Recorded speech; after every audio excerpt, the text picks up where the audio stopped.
اعوذ باللہ من الشیطان الرجیم۔ ابتدا ہے رب ذوالجلال کے بابرکت نام سے جو دلوں کے حال خوب جانتا ہے۔ چینل ہے ہارٹ لنک نیوز اور پروگرام ہے نکتہ دان۔ میں ہوں آپ کا میزبان ذوالفقار خان۔ جو کل سے حالات چل رہے ہیں ملک کے اندر، کچھ فیلڈ میں بھی جا کے دیکھا اور کچھ حالات کا جائزہ سوشل میڈیا سے بھی لیا، اور کل رات کو کافی دیر تک میں مختلف علاقوں کی کوریج بھی کرتا رہا۔ تو ان حالات میں اگر دیکھا جائے تو ہماری ذمہ داریاں کیا بنتی ہیں اور ہم نے کیسے چلنا ہے، یہ سوچنا اور ان پر عمل پیرا ہونا ہمارے لیے بہت ضروری ہے۔ احتجاج کسی بھی معزز معاشرے کا، کسی بھی فرد کا بنیادی حق ہے۔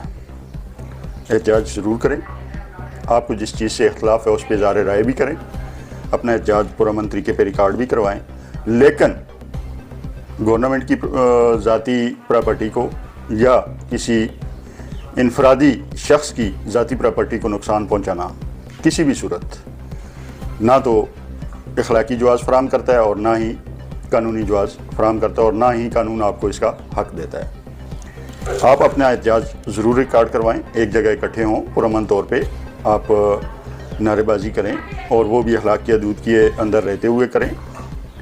آپ اپنے احتجاج کو ریکارڈ ضرور کروائیں، لیکن کسی کی ذاتی املاک کو نقصان پہنچانا یہ انتہائی غیر دانشمندانہ اور انتہائی غیر ذمہ دارانہ فعل ہے۔ کل رات کو میں ٹیکسلا میں ہی ایک جگہ پہ کوریج کے لیے موجود تھا، جہاں پہ میں نے دیکھا کہ لوگوں نے ذاتی املاک کو نقصان پہنچایا، پتھراؤ کیا، اور دونوں طرف سے خیر حالات ایسے ہی تھے۔ احتجاجی عوام کی طرف سے پتھراؤ کیا جا رہا تھا، اور کسی بھی بندے کے پاس کوئی اسلحہ، کوئی کسی قسم کی چیز نہیں تھی، نہ لاٹھی نہ کچھ۔ یہ آپ میری بیک پہ چلتے ہوئے مناظر دیکھ سکتے ہیں۔ تو وہاں پہ یہ ہوا کہ جواباً سامنے سے جو گھر کے مالک تھے انہوں نے سیدھی فائرنگ شروع کر دی، جن سے تقریباً 5 افراد ہماری موجودگی میں زخمی ہوئے۔ 2 جوان مرد تھے اور 3 بچے زخمیوں میں شامل تھے، جن میں سے 2 کی حالت انتہائی تشویشناک تھی۔ ابھی تک ان کے بارے میں کوئی اطلاع نہیں ملی کہ وہ جاں بحق ہو سکے یا نہیں، البتہ بچوں کی کنڈیشن ایسی تھی کہ وہ ریکور کر جائیں گے۔ اب دیکھنے والی بات یہ ہے کہ یہ حالات پیدا کیوں ہوئے۔ حالات پیدا ہونے کی واحد وجہ حکومت کی قوانین پہ گرفت نہ ہونا۔ کسی طرح بھی حکومت اپنے احکامات پہ عمل درآمد نہیں کروا سکتی۔ پھر جو آئین کی دھجیاں اڑائی جا رہی ہیں، عوام غصے میں ہے۔ ہر چیز کو اپنے مفاد کے لیے اس حکومت نے استعمال کیا ہے، اور آئین میں ترامیم کو دیکھ لیں، نیب کے قوانین کی ترامیم کو دیکھ لیں، ریسنٹلی جو سپریم کورٹ کے حوالے سے قوانین پاس ہوئے ہیں ان کو دیکھ لیں۔ صرف اور صرف چند اشخاص کو بچانے کے لیے قانون سازی پہ زور دیا جا رہا ہے۔ اگر یہی زور عوامی مفاد، ملکی مفاد کے تحت قانون سازی پہ دیا جاتا تو میرا خیال ہے کہ معاشرے میں اتنی عدم برداشت کبھی بھی پیدا نہ ہوتی۔ عوام کو نظر آ رہا ہے، عوام کو مہنگائی کے جن سے ایسے لتاڑا جا رہا ہے کہ ہر چیز عوام کی پہنچ سے دور کر دی گئی ہے۔ عوام بھوکی مر رہی ہے، عوام تڑپ رہی ہے۔ عوام کے پاس اس وقت 2 وقت کی روٹی اپنے بچوں کو کھلانا مشکل ہو چکا ہے، لیکن یہاں پہ سارا زور جتنا بھی دیا جا رہا ہے، چاہے حکومتی وزراء ہیں، ارکان ہیں، یا کوئی بھی ہیں، وہ صرف اس بات پہ زور دیے جا رہے ہیں کہ انہوں نے اپنے کیسز کیسے ختم کرنے ہیں، قوانین کو اپنے حق میں کیسے موڑنا ہے، اور جتنی بھی قانون سازی ہو رہی ہے ٹوٹلی ایک پارٹی کہہ لیں یا چند افراد کے بہتری اور مفاد کے لیے کی جا رہی ہے۔ جتنا بھی عمل درآمد ہو رہا ہے اس وقت قانون پہ وہ ناکافی ہے۔ عوام کے مفاد، عوام کی بھلائی، عوام کی فلاح کے لیے کوئی قدم نہیں اٹھایا جا رہا۔ گزشتہ دنوں جس طرح ہم نے دیکھا، رمضان کے ماہ میں عوام کو مفت آٹا فراہم کرنے کا لالی پاپ دیا گیا، اور میں تو فیلڈ میں موجود تھا، میں نے خود اپنی آنکھوں سے دیکھا کہ جو شخص بھی جاتا تھا شناختی کارڈ لے کے عوام میں سے، میں ایک لفظ استعمال کر رہا ہوں عوام میں سے، جو شخص بھی جاتا تھا اس کو یہ کہا جاتا تھا کہ تم آٹا لینے کے لیے اہل نہیں ہو، جبکہ وہیں پہ ہم نے کھڑے کھڑے دیکھا، اور اس پہ میں نے باقاعدہ پورا ایک پروگرام بھی کیا تھا کہ وہیں پہ ہم نے کھڑے کھڑے دیکھا کہ ایسے ایسے لوگ تھے کہ جن کو 8 سے لے کے 10 تھیلے آٹے کے دیے گئے۔ اب جو شخص اپنی دیہڑی چھوڑ کے، اپنی مزدوری چھوڑ کے، اپنا کاروبار چھوڑ کے آٹے کی لائن میں لگا ہوا ہے، اور صبح سے لے کے شام تک وہ کھڑا ہے، اور شام کو اس کو بتایا جاتا ہے کہ آپ تو اس کے اہل ہی نہیں ہو، تو کیا وہ فرسٹریشن کا شکار نہیں ہوگا؟ کیا اس کے بچوں کا حق نہیں مارا گیا؟ کیا جس کو 10 تھیلے آٹے کے دیے گئے کیا وہ اس کا حقدار تھا؟ وہ صرف ذاتی تعلقات اور وہاں پہ موجود انتظامیہ کا کچھ نہ کچھ کسی نہ کسی حوالے سے واقف کار تھا، اس کے کوئی تعلقات تھے، ان کو دیے گئے۔ اپنی ان گنہگار آنکھوں سے دیکھا کہ آٹا پوائنٹ پہ کیا کچھ ہو رہا ہے۔ پولیس والے نہتی عوام کو ڈنڈے مار مار کے کبھی ادھر سے ادھر کر رہے ہیں، کبھی ادھر سے ادھر کر رہے ہیں، کبھی یہاں لائنیں بنوائی جا رہی ہیں، کبھی وہاں لائنیں بنائی جا رہی ہیں۔ یہ چھوٹے چھوٹے عوامل عوام کے اندر فرسٹریشن پیدا کرتے ہیں۔ پھر دوسرا جو رد عمل ہے عوام کا، وہ اس حوالے سے ہے کہ موجودہ حکومت جو بھی کام کر رہی ہے وہ اپنے سر نہیں لے رہی۔ ابھی پچھلے ہی دنوں چودھری پرویز الہی کے گھر پہ جو حملہ ہوا، اس میں وزیر اعلیٰ پنجاب کا سب سے پہلے بیان آیا کہ میں تو مکہ مکرمہ میں ہوں اور مجھے اس آپریشن کا کوئی پتہ نہیں، نہ میرے احکامات پہ یہ آپریشن ہوا ہے۔ آئی جی پنجاب بھی اس وقت عمرہ کی سعادت حاصل کرنے گئے ہوئے تھے۔ اس کے ساتھ ساتھ وفاقی حکومت کے اہلکاروں نے بھی بیان دیا کہ جی ہم نے کسی قسم کے آپریشن کے احکامات نہیں دیے۔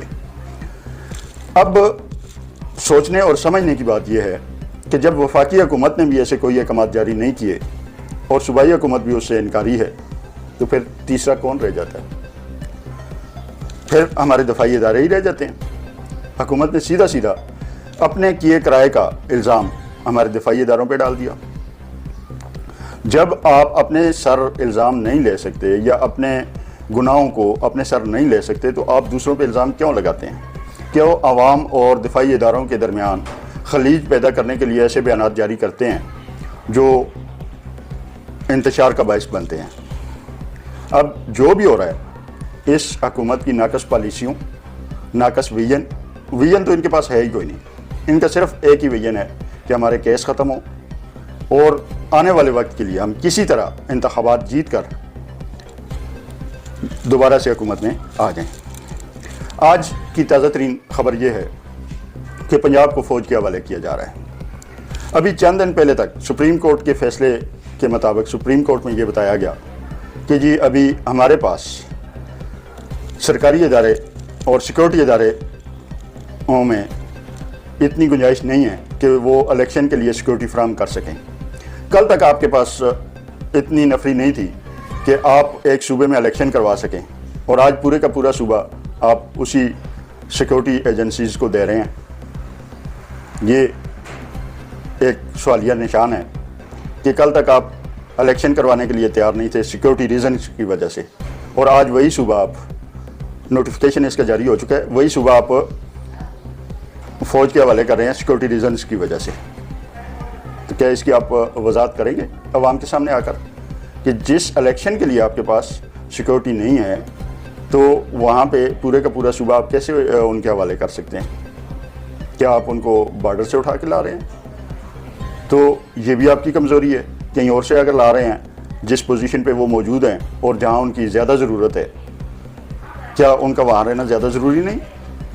کیا یہ جو پولیس ہے اور دیگر سول سیکورٹی ادارے ہیں یہ کس کام کی تنخواہ لیتے ہیں؟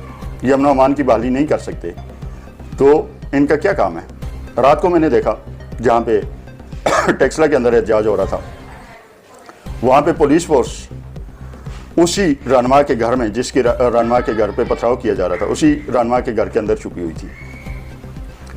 کوئی فیلڈ میں نہیں تھا، کوئی امن و امان کو بحال رکھنے کے لیے سامنے نہیں تھا۔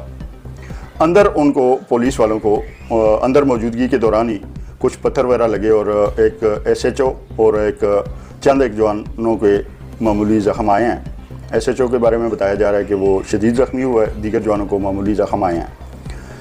تو یہ بھی سوال بنتا ہے کہ پولیس کا کام باہر رہ کے سیکیورٹی دینا تھا یا آیا اس رہنما کے گھر کے اندر بیٹھ کر سیکیورٹی کے معاملات کو دیکھنا تھا.